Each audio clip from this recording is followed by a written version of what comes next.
Good evening, ladies and gentlemen, and welcome back to the Daily Sports Reporter podcast. Once again, I am your host, staff writer for the NT Daily, Ian Pfaffenberger, and today I'm joined with my good friend, another fellow staff writer for the North Texas Daily, Ruben Plascencia. Hey guys, I'm Ruben. I'm really happy to be here. Me and Ian came around the same time. Came to the Daily around the same time. We've got to do a lot of the similar things. So yeah, it's gonna be fun to talk sports with you, dude. Oh, yeah. And what a lot to talk about sports there is this week, too. So much happened in UNT sports this week. UNT football, obviously, that fantastic game against Washington State. I mean, holy cow, what a game that was to watch. We'll get into that first, talk about that for a good bit. Women's volleyball, arguably the most surprising start out of UNT sports for this year. 7-2 on the year. They just handed UTA their first loss of the season. For a team that was ranked to finish second to last in the American this year, they've gotten off to a very strong start. We'll cover that as well.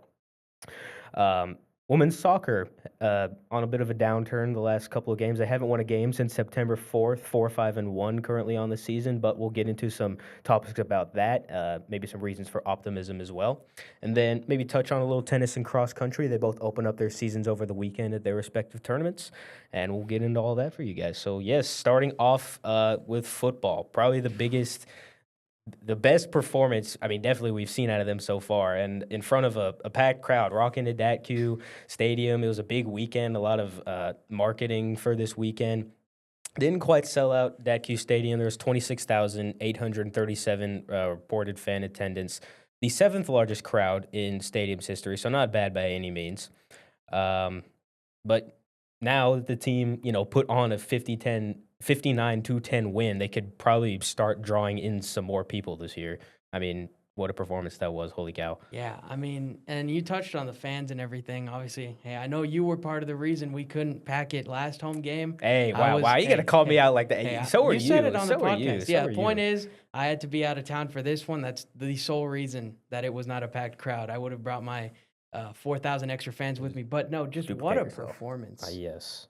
Just such a performance out of them. Probably, at least at the time that I've been a student here, it's the best they've looked. And I could have said that week one against Lamar, but they just kind of, especially the hype coming in and with the things that people were saying about Washington State, the caliber that they are, the defense, everything. It just really just soared past anyone's expectations in my eyes. Yeah, I mean, these first 2 weeks you play an FCS team in Lamar, kind of, a 51-0 win is obviously nice, but it's kind of expected. And then against Washington State, you're away, not at home, facing a hostile environment, facing a team you don't have much film on, like Morris was telling us. You go out there, kind of struggle to come out the win, but still 33-30 win. So going into this Washington State game, like you said, a team that's 2-0, high caliber, has a perennially good defense. You're not sure what to expect. It's kind of the first test this UNT team has faced all season, but sure didn't shake them. Yeah, and I mean, you mentioned that Western Michigan game.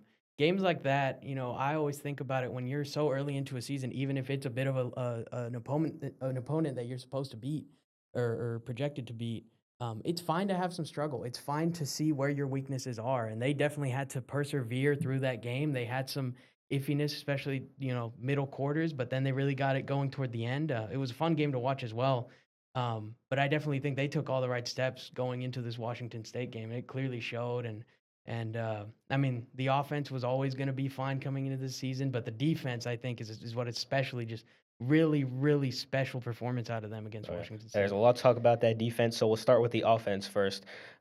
Typical UNT offensive game, very fast-paced, air raid.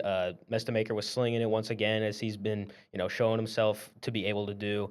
But of course, defense, the story. 275 total yards allowed, 64 rushing yards allowed, and 5 turnovers forced, all in the first half.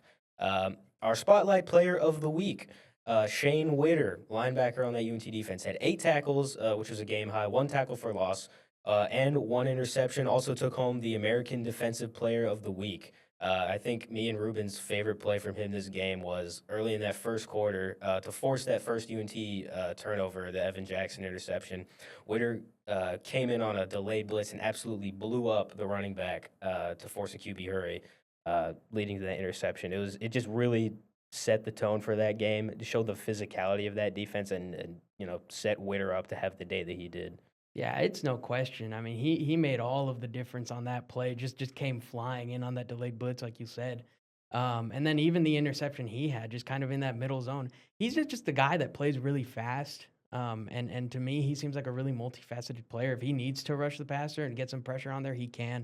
If he needs to drop back, he can. He just, he's one of the best linebackers you have out there, and they really kind of are they put a lot of faith in those three specifically of Ethan Wisłowski Mhm. and Trey Fields and Shane Witter, and it is paying off tremendously early on. Oh, It's yeah. just really nice to see them all performing like this. Yeah, you have 2 or 3 upperclassmen, the 2 seniors and Trey Fields and Shane Witter, and then the junior and Ethan Weslowski. It's something that was touched on, the presser, the Army presser that happened, this week. Just the experience of those linebackers and the versatility and the value they bring to the middle of that defense. Of course, Coach Cassidy coming in here with the new scheme, they're really relishing in it. All 3 of those linebackers have really been showing out this season. Weslowski, of course, had that fumble recovery touchdown week 1. Trey Fields been running sideline to sideline, just making tackles everywhere. Witter obviously had his performance he did this week. So this North Texas defense, there were some doubts about them, like we said, these first 2 weeks. But I mean, if they can keep this up, this UNT team has a real shot at the American this year. Yeah, I mean, especially after this game, it's just I feel like the perception of UNT, especially after what last week kind of seemed like a really tense, close game against Western Michigan, this completely changes things. Mhm. At least in my eyes, it's a really tough road ahead, and you Oh get to yeah. avoid Tulane and schools like that, but it's a really tough road ahead. But also UNT is coming in with way better than I think anyone would have expected. Mhm. 59-10, just to watch that game live, and I mean, if you look at the drive chart of that first half, even it's insane, where it was just a pick and then another turnover, and most of those drives in the first half ended in turnovers. I think there was more than punts, honestly, throughout the game. It was you know e- just going into these following weeks with that's how your defense is playing, and that's supposed to be the thing that weighs you down. It's completely flipping the script. Yeah.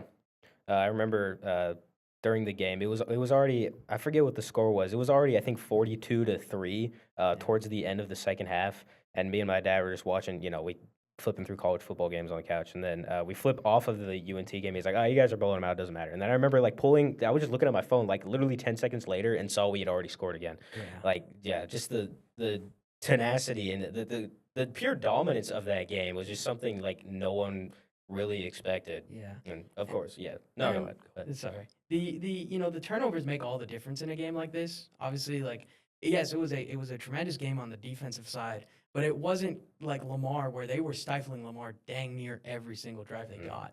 But they were ending so many drives early. Like I said, that if you look at Washington State's offense during the first half, you had an interception, you had the field goal, and then you had another interception, had a fumble, had a punt, had another interception, had another fumble, and then you finally get to the drive where they can just take it into halftime. I mean, it just snowballed.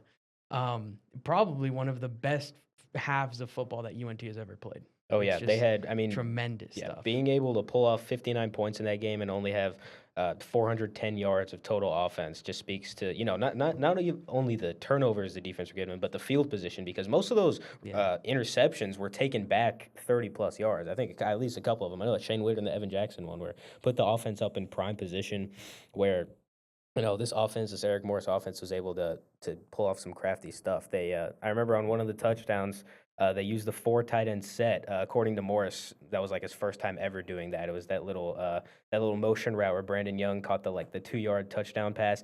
Ethan Day, a defensive end, caught a touchdown pass. I think like 15 different receivers just caught a pass during the game. Just really preaches to that Eric Morris craftiness in his offense that this UNT team has heavily relied on the past 2 years.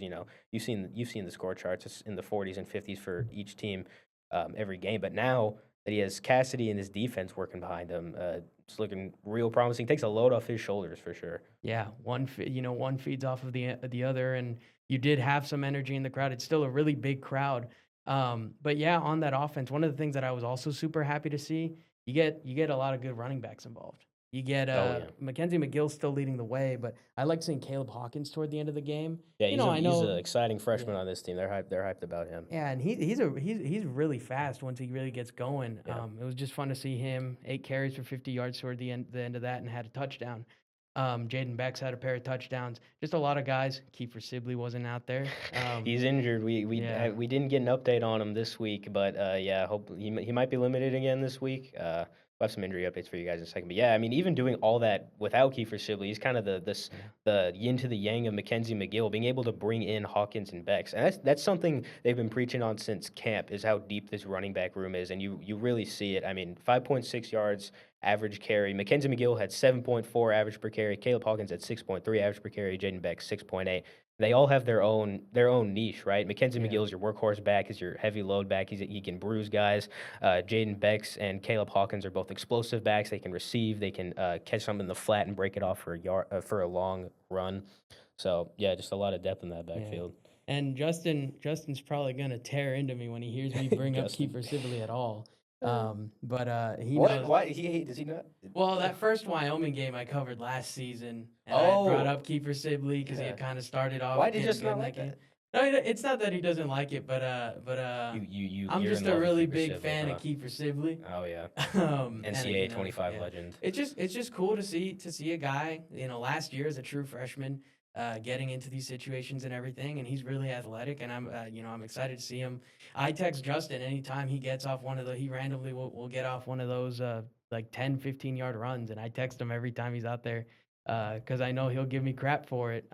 But no, I mean, you mentioned, and you have a workhorse back in this game that's only getting 9 carries because, again, this offense was so versatile, and you had other running backs that were getting involved, and they were getting a lot of momentum for this offense going. It's a really positive look for that offense. Obviously, Drew Mestamaker looks so clean back there. Hmm. He's a very he's an athletic guy, and he looks really comfortable even on the run. I think he had a touchdown to Landon Sides there that I watched earlier today, rewatched, and he just looks so comfortable even when he's out of the pocket and kind of running around. The pressure's not really getting to him mentally. He's really able to deliver the ball, and I was happy to see Reese out there for the second half. Yeah, he's a guy you definitely want to get those reps because forbid if something were to happen to Mestamaker, he's a 5th-year veteran you have on your bench, already a big decision at the beginning of the year to start Mestamaker over him. So he's a guy you definitely wanting to get out there and get some reps. Yeah, and Reese Poffenberger obviously comes in late. 5 completions on 5 attempts, 36 yards. Simple stuff toward the end of the game, but he had come in toward the end against Lamar, and it didn't really look like that. And I think, at least for me, especially the quarterback competition had been such a big thing coming into the season. So I'm glad to see, he's getting some reps in, and he's a senior quarterback. He's had a lot of experience in college football. So Drew Mestamaker's going amazing, but it's good to know that they have another guy back there. But just a really really complete team win. I mean, when your leading receiver only had 4 receptions, that's how many people you got involved. You got a defensive lineman a touchdown. That was so funny. That is complete and utter domination. You'll see Ethan Day in on a lot of those goal line packages too. He said at the beginning of the year he went up to Coach Morris and said, "Hey, can I play some offense?" And he's like, "Okay, we'll see what we can do." So Awesome. you'll see him in there on a couple run packages probably, and was able to get a touchdown. It was really interesting. But yeah, the like you said, a lot to be excited about with this win. Shows how complete and refined of a team this is. Just that offense pairing with that defense. So heading into next week against Army, a little bit of a tougher test. We'll touch on that kind of towards the end of the episode. But moving on to our next sport, volleyball. As we mentioned, a very surprising start for this team. They were picked to finish second to last, as we said, in the American at the start of this year. New head coach Dave Fleming, a lot of, I think, 12 underclassmen, a lot of young players, as we mentioned last episode. But 7-2, they handed an undefeated UTA team their first loss at home. And Ruben here was able to cover their home opener on Friday against Little Rock. So Ruben, kind of just what'd you see from them, on the team that day? Yeah, yeah. Well, first off, they always talk about it, and almost any volleyball home game, if you have coverage on that, the fact that they are playing at home at UNT gets mentioned, Hmm. because of that small gym and the energy with that, and especially now because it's Dave Fleming's first time playing there. They won pretty easily against Little Rock. They had some moments where they kind of, in his words, took the their foot off the pedal, but they really were dominant throughout. In side conversations with Justin, when he had been looking at that volleyball team, he had almost called it, just because of how explosive their pin hitters were last year with Aaron Johnson and Coco Gillette and everything. It's definitely a different look. Um, but this team looks like the way they tried to market themselves. That's leaning on your middle blockers. I know Loredana Fungi and Lily Croshaw are really getting involved. Reagan Bedell is now your new offensive weapon. Oh yeah, and what an offensive weapon she Yeah. is. In terms of that Little Rock game specifically, it was Janiyah Jackson. I think she had 11 kills in that game. They really get a lot of people involved. They really, um, to me, it looks very structured. Their positioning is really good. I'd say better than last year, and obviously the record. As far as the Yeah. record goes, it's a tremendous start with a first time as a Division I head coach. But he has really brought something special to North Texas. Yeah, and just kind of harping off of Fleming and what he's brought. A big thing we've been hearing about this team is just the chemistry that they kind of have in comparison to last year. Fleming's a huge players coach, leaves his door open, wants to have conversations with his players. We've been hearing that from all of them. They had a retreat at the beginning of the year, which they had said, they have it annually. It's an annual retreat this team has, but they said this year there was just something different about it where they really were able to connect. That's definitely a product of just Fleming's philosophy, and it's really paying off early this season. Yeah, and I mean, I think culture is always a really important part of any team, and they seem to have Yeah, and I think especially in a game like volleyball, because they're talking with each other after every play. It's for a very sure. encouraging sport. You see that on Yeah, the court. it's a huge communication sport. Everybody has to be on the same page, and that's one of the things I noticed when I started covering volleyball here. Is just it's an uplift each other kind of Hmm. sport. And what I mean is just that everybody's involved on every play. Everyone's giving each other feedback and everything. Yeah, Coach Fleming's philosophy is so open and so inviting to players to just talk about anything. I mean, that's what a lot of them have said is just they can go into his office, talk about anything, even if it's not volleyball related or at all. Hmm. He wants to know them at the personal level. And I actually got to work on a story that will be coming out in tomorrow's daily issue. Shout With out. shout out the North Texas Daily. I got to sit down with their senior setter Alexa Washington. She's the only player left from the 2022 recruiting class. So Mm.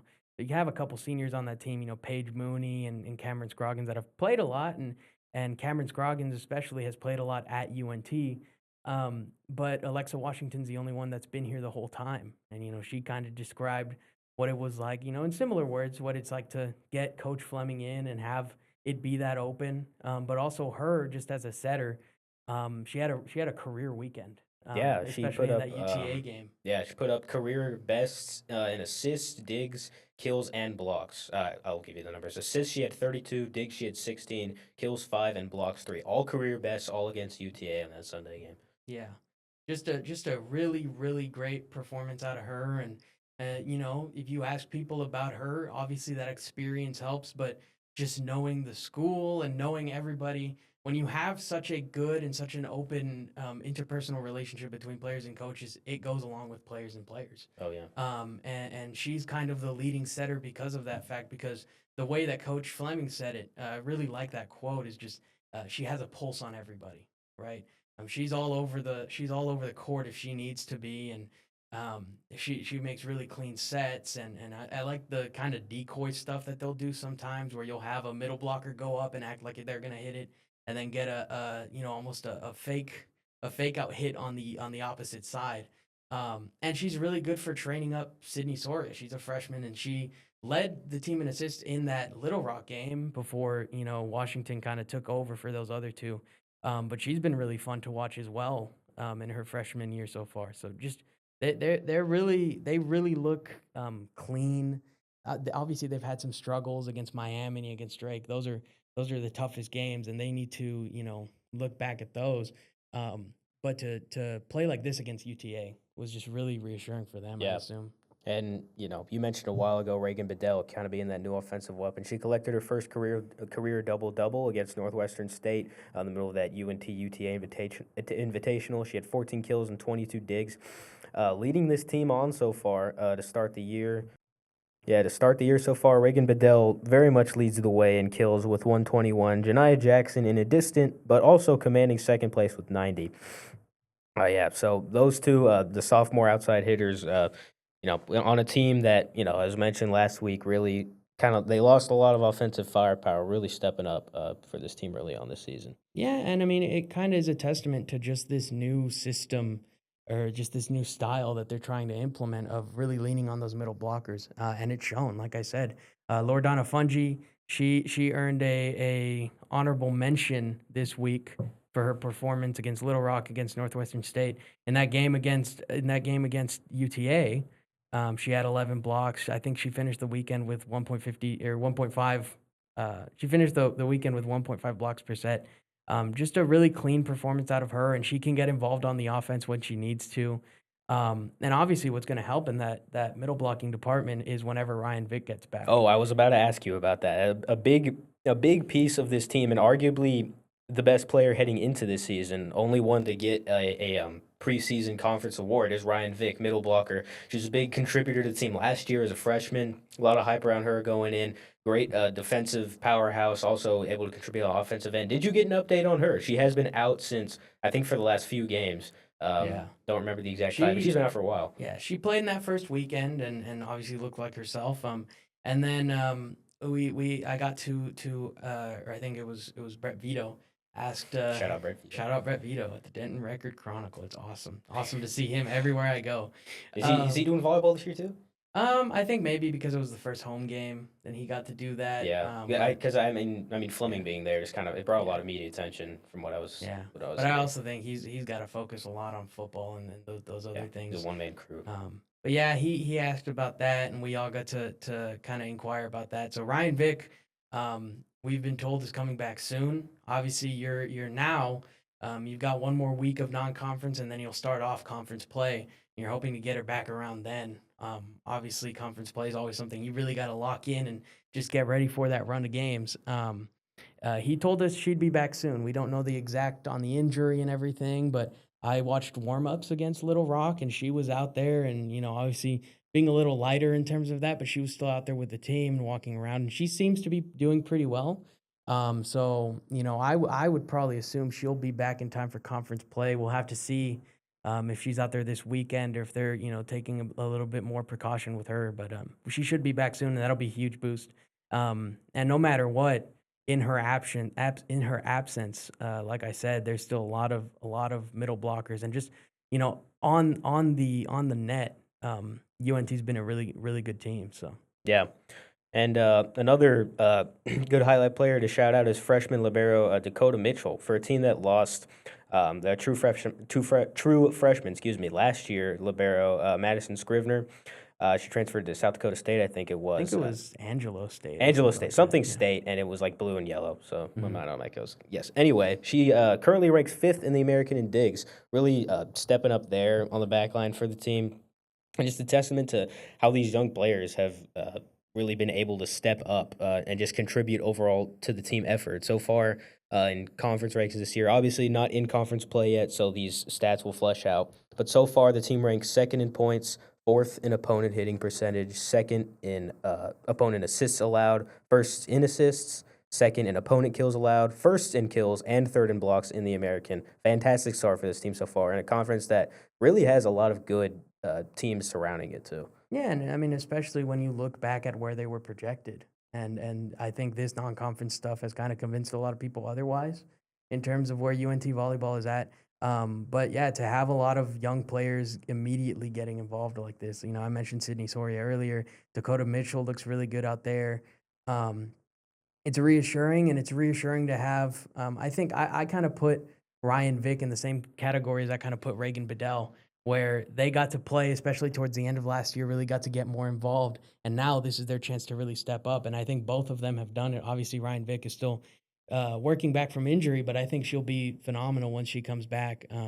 So yeah, not too far from conference play, but definitely have a good chance at doing pretty well this year. Yeah, and this kind of the last thing I wanted to touch on. You mentioned Cameron Scroggins and just how long she's been playing here. When I was looking at the box score, I didn't see her name. Did she play against Little Rock? Or I think it was against UTA. Did she play against Little Rock? Yeah, she did not go in against Little Rock, and she hasn't really been in much at all. Is she As injured far or is it just a as rotational thing? I'm really not sure. I think it's part of the rotation. You know, Mhm. I'd have to ask Coach Fleming about that. And she's been kind of the prime. Yeah. She was the primary last year. Her and Washington would kind of split, but Cameron Scroggins is a really good player. So yeah, it's been odd to not see her. Like I said, I'd have to ask Coach Fleming, And that just hopefully, that because it's just another degree of, you have so many setters that are that talented. yeah, that it highlights the Sydney Soria just stepping up and Yeah, second on the team, in assists with 170. yeah. Yeah, you were highlighting her a lot. So, yeah. Yeah, volleyball, really good start to the season. I think you said they have one more tournament left before they get into conference, or a couple games left before they get into conference Yeah, they play. are playing this weekend. We might touch on it later, but they're playing in the Texan Classic. They'll be down at Yes. Tarleton State University. They got a game against Louisiana Tech. They got Arkansas Pine Bluff on Friday. Louisiana Tech on Thursday. Pine Bluff on Friday, and then you finish out with Tarleton State on Saturday, and then wait another week. You'll be in American Conference play, and that'll be really interesting. So, Yeah. yeah, we'll just have to see how they wrap up non-conference and see if we get any updates on players that haven't been playing. But it'll probably be a fun season to watch them Yeah. too. Well, yeah, we'll touch on that a little bit kind of when we get towards the end. Moving on to our next sport, soccer. Soccer, as we kind of mentioned, off to a little bit of a rocky start, 4-5-1 to start the year for a team that was projected to finish fifth in the American this year, so kind of middle of the pack. 4-5-1 for a pretty tough non-conference schedule for what they've been playing. Another factor that might be contributing to it, they do have two key defenders that are injured. Sophomore Ella Bushko, she hasn't played since August 23rd. She got an all freshman team nod last year as well. And then junior defender Lily Cunningham has also been out. So this defense, lacking a couple crucial pieces. Um, and Bushko herself, she's played, every minute over the last 2 months of the season. So, she's a player they can really rely on back there. Not having her has probably definitely affected that. Another thing that my personal opinion might be interjecting here, I think they might just be getting unlucky. I mean, this team, if you know anything about soccer, they have a high shot output. They kick the ball out of the goal. They have a lot of shots on goal, but they're just not going in. And from what I know about sports, that isn't something that usually lasts. That's usually something that ends up translating into more goals. Um, so yeah, the 4-5-1 start for this team. But getting the conference play soon. Once they kind of get those key pieces back, I think we should be looking at a little bit of a revitalization for this team.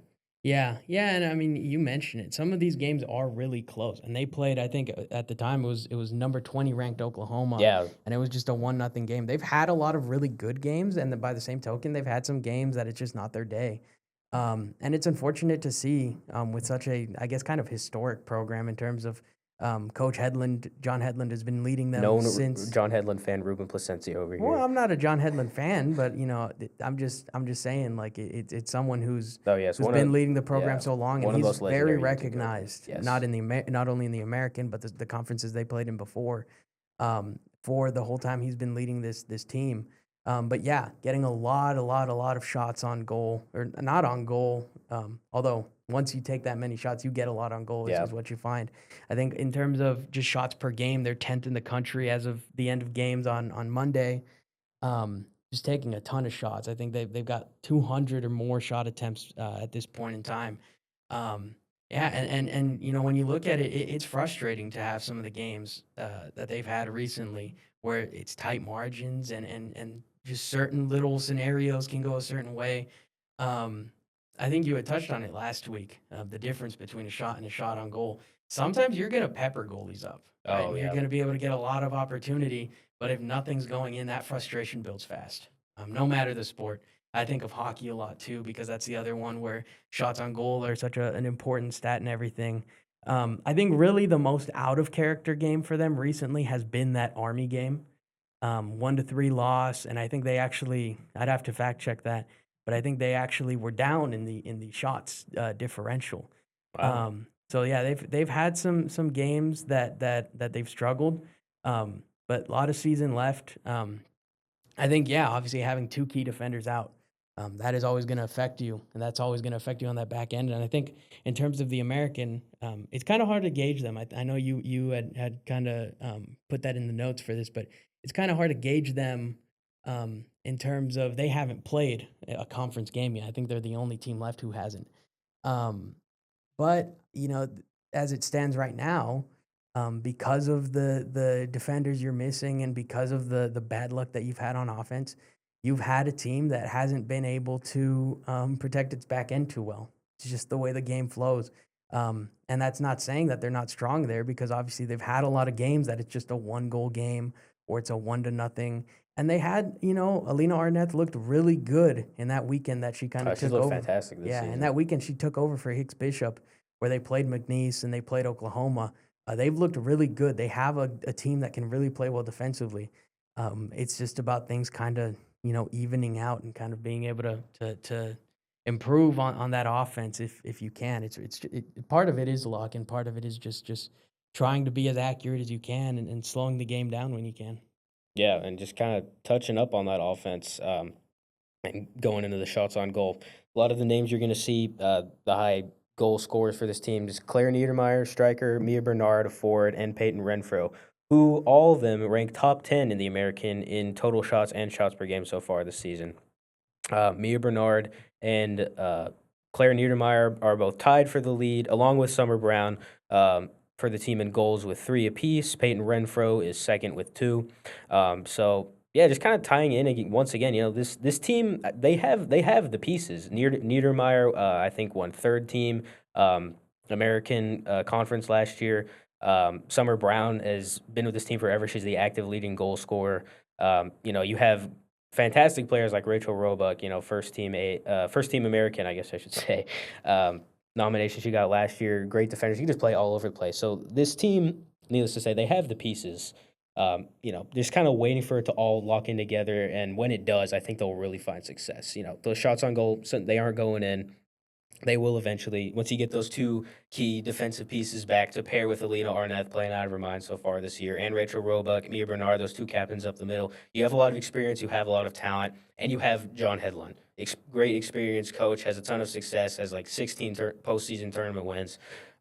So this team, I think, once they get into conference, will be able to kind of take that step. They've just had a little bit of a rocky start, but I think they'll be able to definitely turn some heads and at least get that fifth place output, which they aren't trending in that direction right now, but they definitely will start trending that way. I think once conference starts. Yeah, I think the official stat on that is that he's had 16 either regular season championships in his conference, or I think it's 7 in terms of winning that tournament and getting into the NCAA tournament. Yes, some Which ridiculous like that. I had that column earlier in the year. I don't know how well received it was among UNT fans, but Shout out Ruben's column. Go yeah. read it if you haven't. Yeah, it's a fun little read. It's just, I like putting respect on a coach that has been there for so long and still has yet to have a losing season. So it is unfortunate to see this kind of start from one of his teams, but like you mentioned, they have the pieces to make it work.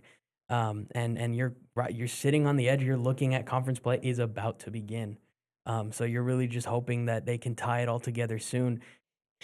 Yeah, you have some really good teams in the American Conference. I know that if you look at on the United Soccer Coaches, the coaches poll basically for women's soccer, you have Memphis sitting at number 9 in the country. You have Rice sitting at 25. Yeah, I mean Two that's nuts. American Yeah. Conference teams, and both of them were in the semifinals of the tournament last year. That ECU ended up winning. That's another team that's really dangerous out there. They're starting off against, I think it's UTSA. But the point is, yeah, it's a lot of tough competition, and then it's been a rocky start. And they've had some games that you kind of go into it expecting it to be tough, but I understand the frustration that a lot of people have when you have games early on where it's incarnate word and you're just not playing up to the standard that you expect out of this team. I think it really is just having this group play together, and you do have obviously players out. You always have to remember that when you have players out, that next player up, you don't know how it's going to go, and they've gotten a lot of good contribution out of that. Um, I think Hicks Bishop, hopefully, she's played well in the time she's been at UNT. And I'd like to see her again, but Alina Arnett is really locking Yeah, it she's down in locking it certain down. games. And there's some games where just because of the way that the game is flowing again without two of your top defenders, it's hard. It's hard Yeah. to make saves against some of these schools, but we'll see because it's still, it could be way worse kind of at this point in the Yeah. season. You're 10 games in, you got 4 wins. It looks pretty bad, but it Oh, could and I definitely. mean, you've showed flashes, obviously. I Yeah, mean, you went toe to toe with number 20 Oklahoma. yeah, You proved you can pull it out in the clutch. Claire Niedermeyer had that last second goal against Abilene Christian. So you know you have the winning gene. You are able to pull wins out. You're able to overcome adversity. It's just about really logging it in, and teams do that once conference starts. I yeah, mean, in college, I mean, they just turn it to a whole other level once conference play starts yeah. because you're familiar with these opponents. You know how they play, and it's just extra motivation because you want to get to the top of the conference. Who doesn't want to win?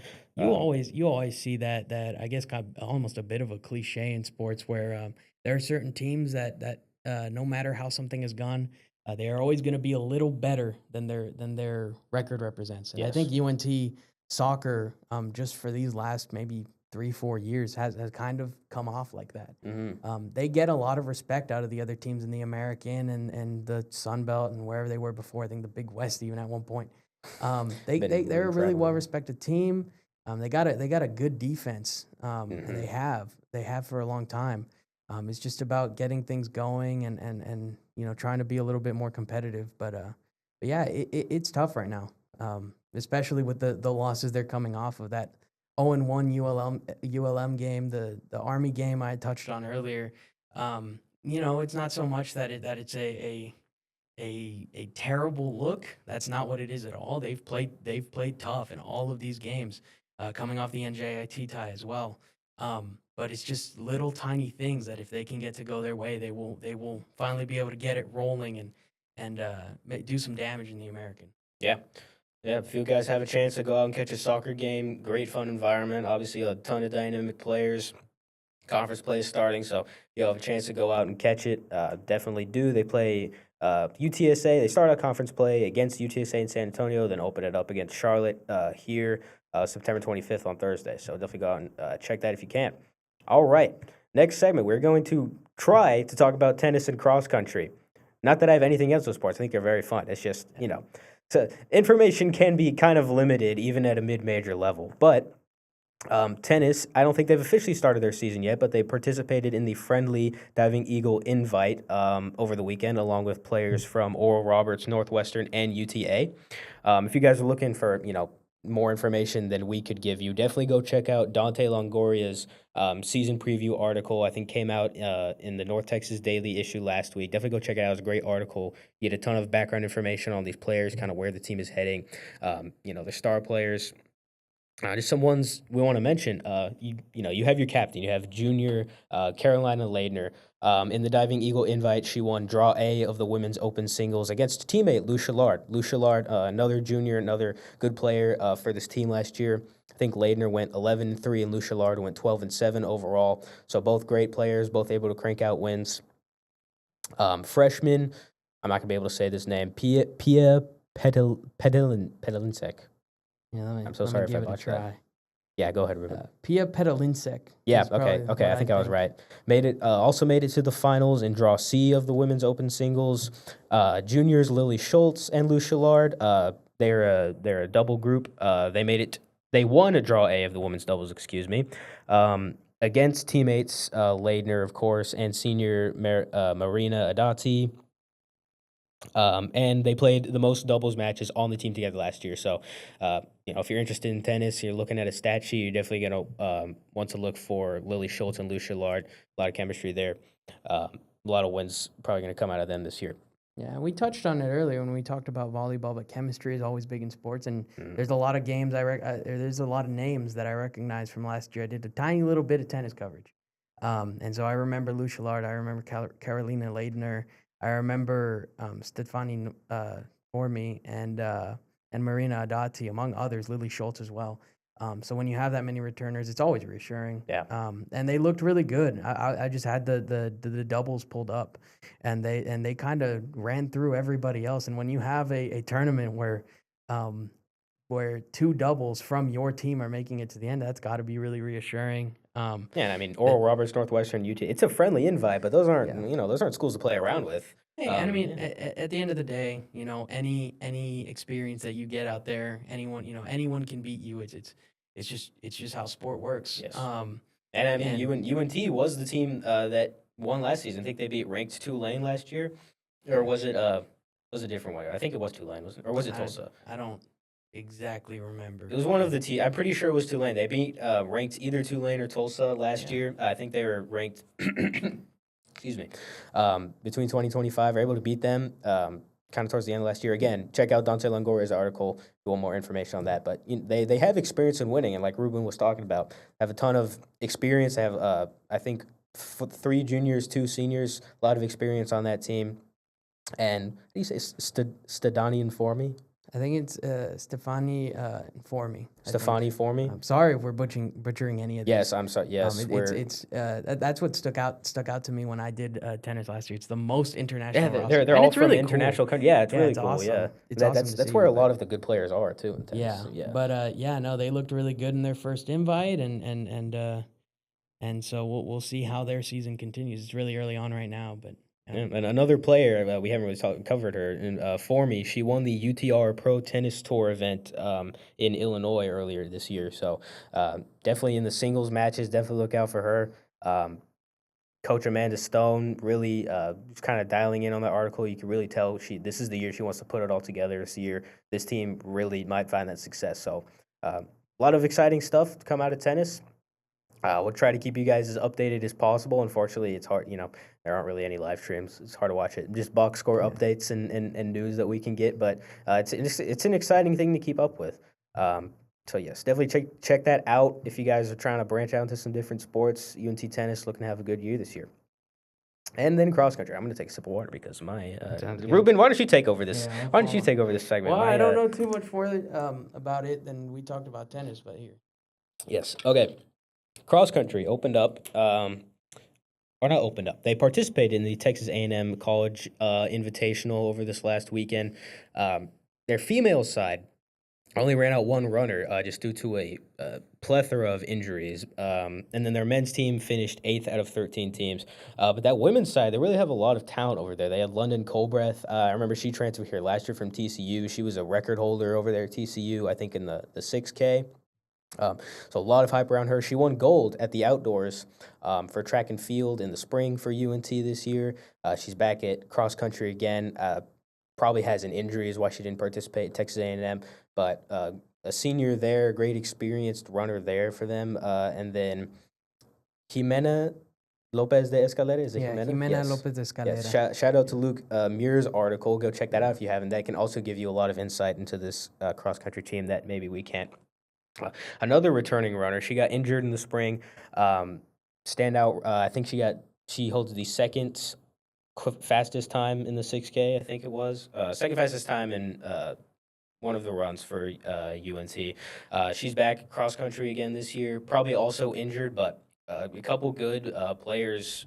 Or a couple good runners, not players, excuse me. A couple good runners on that women's side for cross country. Yeah, I mean the captains being Trinity Trotter, Lopez Escalera that we already touched on, and Colbreth that we already touched on. Trinity Trotter went to my high school. I don't really have any anecdotes. I have a for you. friend who knows Trinity Trotter. Yeah, she It went was to. so She's random. a Louisville alum, so yeah, I wasn't really frequenting track and field events at Louisville, but it's a note at least. So I've heard her name before. These are really big rosters. Sometimes it's difficult to keep track of yeah, all it's the hard, 'cause runners, and they- especially with all this talent that they have Yeah. on the women's side. Yeah, on the UI on the Mean Green website, they list track and field and cross country together just because a Yeah. bunch of the runners transfer over. So it's all just jumbled into one roster. So trying to find the cross country runner is kind of difficult. And I know we also will have a Alan Prenza feature. Yes, coming Alan in on Prenza, yes. this week's issue. So definitely check that out. I think that was Rolando Rolando, Medina. Rolando Shout out. Medina's working on that.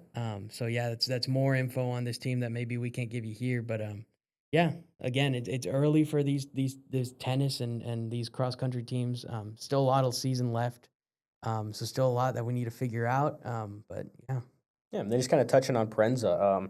It's a very young team for cross country, especially on the men's side. A big note on the first two meets that they've gone to is Coach Stevens. Yes, Coach Stevens is rolling out really young competitors just to kind of test them early on. So Parenza, with Victor Neva graduating last year, school record holder, cross country legend here at UNT.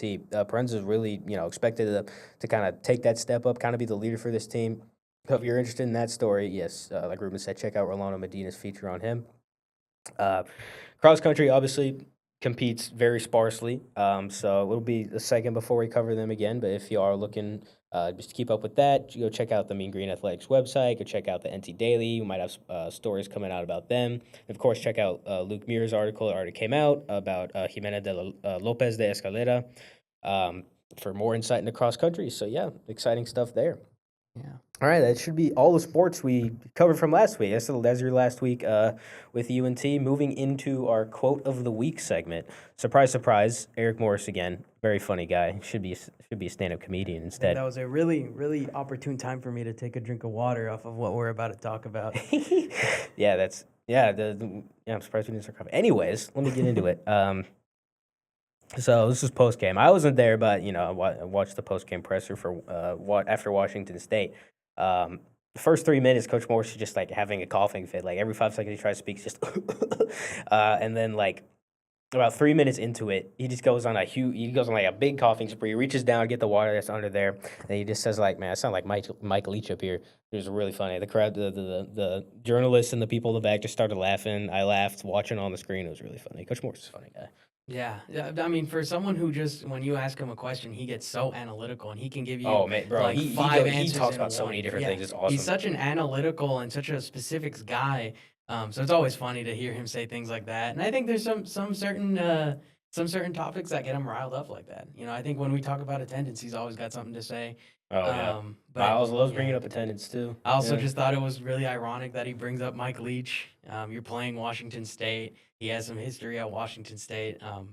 But yeah, no, just really funny coach. Yeah, so yeah, Really, I really mean, fun to sure he's interview. excited about that start. That UNT is at. So yeah, look out for more quote of the weeks. There's a really funny one to watch happen on that YouTube video I saw.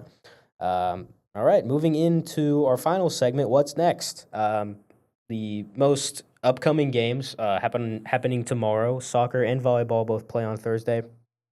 Soccer, like we said, opens up their season against UTSA in San Antonio. UTSA, a extremely defensive-minded team.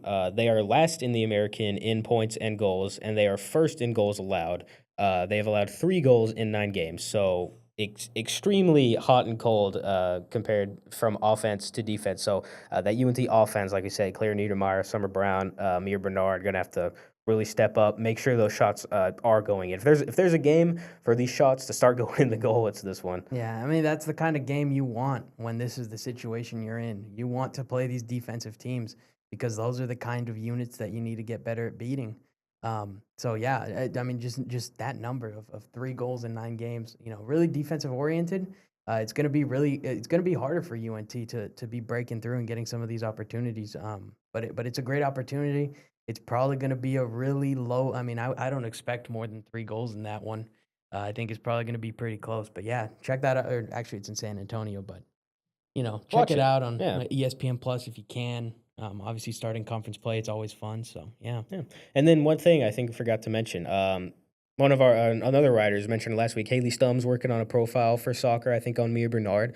That comes out maybe probably in 2 weeks, next week's issue. So check that out if that's able to come out. Mia Bernard, a fantastic player for this team, a captain, a junior, of course, tied for the team lead in goals. Just really great overall captain player midfielder there. So check that out and probably get some more information on the team as well.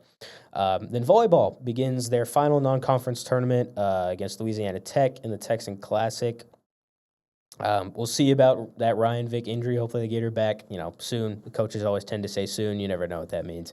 Yeah. They played the tournament through Saturday. They get to take on Arkansas Pine Bluff. It's a fun name there. And then Tarleton State to finish off the tournament before heading into conference play. It's always reassuring, obviously coaches sometimes say soon and it takes a lot longer than soon seems. But it was reassuring to at least see her out there and she's walking around and, she doesn't look particularly too far from coming back. Obviously that's a personal assessment from just seeing pregame at the Little Rock game. But yeah, hopefully they'll get her back soon. She's a really big piece for them. And yeah, I mean, not the toughest schedule in the world to finish out conference play. They'll be back in Denton September 26th against Charlotte. That'll be their first Be a good game. home conference game. So we'll see how that goes too. Yeah, like we harp on all the time, it's a fantastic environment in that volleyball Yeah. stadium. It's always packed. All the fans are there. The band's loud. It's a great environment to go be part of. If you have a chance to go check that out, definitely Yeah. do. There was something that sorry to cut you off real No, no, quick, no. but Go ahead. yeah, there was something that Dave Fleming had said actually related to that. Is that obviously it's a really small facility. We always talk about the roof balls in there. The It root has ball. a factor Probably. sometimes. I think there was one where Dakota Mitchell just received it, got a dig, but the dig went a little too high. I think almost went into the basketball hoop that's elevated there. But yeah, but it's a really packed environment. Obviously, you have a little band in there. Bands are always super loud, no matter the size. So Oh, and the conductor sound, gets into it. That dude is yeah. so funny to watch. And the band gets into like little chirps and call outs and Oh stuff as yeah, well yeah. They sometimes. start chirping too. Yeah, that's really So funny. even though smaller bleachers and everything, it's a smaller setup, but everything, all the sound bounces off of everything else, and the team is rowdy, the fans are rowdy in there, even if it's the opposing side. Yeah, it's just a really fun experience, and I would recommend it just going as a fan. It can be really fun with there. I mean, it's a little chaotic if you're trying to keep up with numbers and with things going on and storylines, but yeah, it's fun overall. Yeah, a great environment. Definitely, keep up with volleyball and check them out when they come back. Tennis begins the Rice Invitational through this weekend. Then they go straight into the ITA All American Championships. Not quite sure who's going to be competing in that, but hopefully be able to cover that next week's issue. So I think the Rice Invitational, kind of the first, real invitational that goes on the record for this tennis team, I guess, for lack of Yeah, a better and term. and thankfully, in the fall, it's really more individual based. So you get to see just individuals going out there and Yeah. competing sometimes, versus then you get into some of those more team oriented matchups in the spring. Where obviously the bulk of it is singles matches, one on one between schools. But yeah, no, it's early in the season, and so it's still looking, who has the best chemistry in terms of doubles pairings and everything. There's a lot of tennis left and a lot of individual Yes. stuff to still hash out before they get into some of those actual conference games and everything. Yeah, the full Conference season matches. sports are always super fun just because you get to keep up with them from over the Yeah. course of the year. Then men's golf kicks off another tournament at the Tucker in New Mexico. We'll cover those guys next week. Also, shout out there was a preview. I think Carson Kelly wrote that one, right? Yeah. I'd Yeah. have to double check, Uh, but golf preview by Carson Kelly. Was it the men's golf one? that's the women's golf one. Okay, go check out that Go one check though out as well. both, yeah. Yeah, Carson Kelly's preview of women's golf. We'll probably end up covering them as well next week, as well as men's golf. There is a men's golf preview. Men's golf, Was that Rolando? Rolando, yeah. Rolando as well. Rolando Shout out Medina, Rolando once shout again. out. He's putting in the Go work. read those stories. Those seasons are even further back. We're just getting into it now, but yeah, golf is always fun to keep up with. There's a lot of talent on that men's golf side. I know a little less about women's because I haven't covered They it have yet. both teams kind of returned a trio of really good golfers. You have Malison, Chantapanya, Bouquet Sobsumboon, and Mason Lewis Yeah. for women's golf, and then the men's golf you got Alex Alex Huang, Huang, and then Blake Keane. Keane, I know is Yeah. back there, and then Joe Stover, I think is his I name. think all five of those people mentioned all got American Conference honors last year. Yeah. At least I know the three women did. So very solid golfers on both of these teams. Of course, the men kicking off another tournament in New Mexico. So we'll get into a segment about them next week, probably as well as women's golf. Then, biggest news. I know all y'all want to talk about it. Football takes on Army on Saturday, the triple option team themselves. So, Ruben, what do you think kind of are the keys to this game? Yeah, the triple option thing was such a big talking point in the beginning of the season, with Army and Navy, and Rice is implementing it as well this season. Um, this is an interesting matchup. I mean, I think it looked a little bit different to me preseason than it does now. Obviously, because of what UNT has done since, and also because of how Army has played in their 2 games since. It's an interesting resume for Army. And in terms of the actual game itself, I think it's going to be similar to last year, and I think that's what Coach Morris touched on as well. Um, but UNT is gonna. I think they'll probably benefit from being able to play the way that they did last week. It's always harder to run the ball against some of these service academies. But yeah, I think they should definitely try to have the most flexibility that they can. Um, because Army gave them such a challenge, especially in the red zone last year. Oh yeah, You just want to try and keep it as balanced and as comfortable as you can against them. like I said, Army has an interesting resume right now. You know, had Yes. that week one, I think it was Yeah. against Tarleton State, lose by a field goal, and then you beat Kansas State by a field goal, which is a Power Four team, but they've also been one of the teams that has been struggling Yeah, and early in the a fun season. fact from that game, if it tells you anything about Army, Kansas State held the ball for a total of 3 minutes and 17 seconds in the second half. Yeah, and I think it was something like I think they only had 14 plays total in that Yeah, second half. I So mean, it's yeah. always a time of possession thing with them. They know how to keep the football. Them and Navy, it's just what they Yeah, do. yeah. Morris called it how Army plays a dirty style of play. Not dirty in necessarily that it's like illegal, but it's just grimy. You know, Yeah. they wear you down, probably more than anyone in college football. Yeah, Um, when you get to play one of those service academies, it is really it's a a test. it's a test of discipline. It's a test of being patient. It's a test of knowing how to stop the run. Yeah. That was their strength last year. Cale Helms is the guy. I think he came in against Kansas State, and he's taken over now. I think Coach Morris kind of described him the same way that Bryson Daly, which Bryson Daly was so dynamic for Army last year. Hmm. Um, can't forget. I mean, yeah, this is a reigning conference champion. Um, Yeah. and Things change season to season, but at the end of the day, Army's always going to be a really interesting matchup. Yeah, it'll be a test, but I think they're stepping into it with a bit. I think in the best possible games that they've had before it. Yeah. To go up there and really do a good job. It's just about having patience with that offense and trying to get the most done in the time that they give you Yes. to Yeah. do that. That's one thing. We're able to interview Landon Sides in the weekly presser. One thing we just really harping on was how this offense really needs to make the most of all of their drives because Army they're only going to give you like you'll get lucky if you get 20 minutes of possession time Yeah. throughout the whole game. Um, so especially for a UNT offense, its identity is quick scores, Yeah. hurry up plays, long chunk passing plays. So it's going to be really interesting to kind of see what Coach Morris cooks up for this game. Um, I think if anything, and this is almost like this is what I'm about to say is kind of an impossible task, but you have to try and play the way that they do, even not in terms of Grimy, the yeah. triple option and everything, but yeah, slow it down because obviously it's not going to be like some of these Washington State games, this Washington State game, both on offense and defense, where there were just huge changes and you had this great field position that you were getting constantly in that first half. That's not going to happen. They don't throw a lot about the ball a lot, so you're probably not going to get an interception unless it's like a chance situation. Oh yeah, Um, the turnovers are not going to come nearly as easy for And this game. thankfully, you know, you had 2 fumbles in that game, so that's always good to see, but one of them was off the exchange. Mhm. So that's a Washington State error. The other one was just a huge hit. Um, yeah, you wanna try and kinda match them in terms of just the tempo that they play at and the feel of the game. I'd love to see them get the running backs involved again, you know? The same 3 Mhm. guys, McGill and Jaden Becks and just, you know, spread the ball around. Obviously, we know they spread the ball around in terms of their receivers. It's not going to be, you know, trying to throw 30-yard down the field or 50-yard bombs down the field anymore because it's just tough to do against a team like this. And Mhm. if you lose that, it's just a loss of down.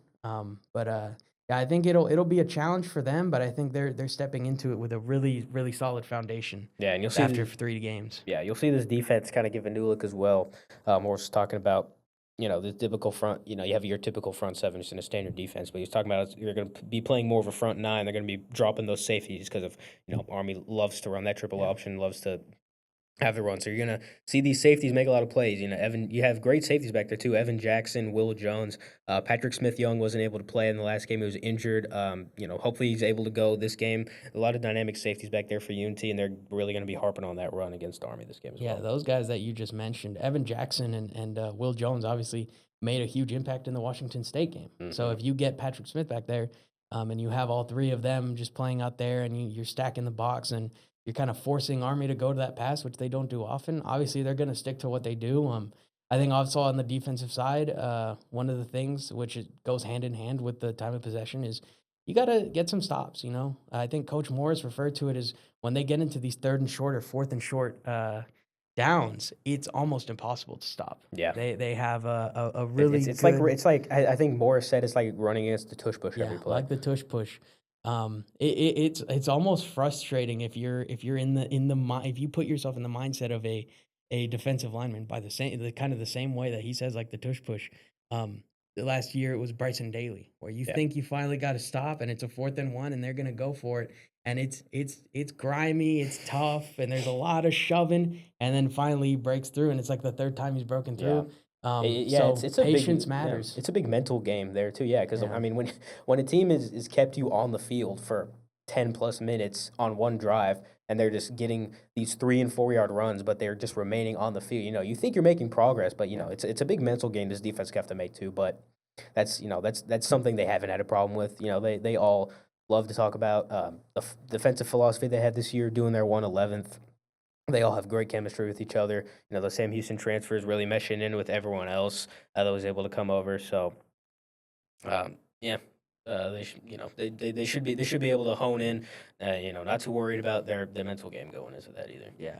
And it also, it always helps that it's a team you played last season, and you played them last season kind of at their apex almost. Yes, yeah, They were undefeated. They were ranked coming into Denton. Now you're going up to New York to play them, but all the same, it's gonna Army's gonna give you a good game wherever, and they're gonna play their style, and you just have to kind of respect that.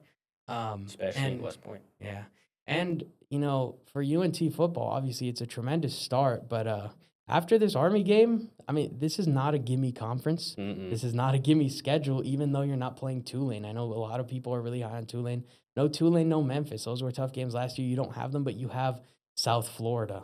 What a Yeah, start they've had to the season. You have UTSA right after that, before it gets like slightly easier. And you still have two slightly. more triple option teams. So Yeah. just we're focusing on Army for now, but down the road, you can't take anything for granted. If they can just have a good if they can just have a good performance and play the way they want to against Army, have that 4-0 start would be amazing. I think it's also it would be the first since that 2018 Yeah, year. another yeah. So yeah, it's already a great start for them. This is another challenge, and then you get to come back home for your last non-conference game. I think that will kind of ease the rush a little bit, just off of building this start to the season before you get into conference play. And you'll have a bye week before you start the rest of conference as well. So yeah. Yeah, a lot of exciting stuff for this UNT football team.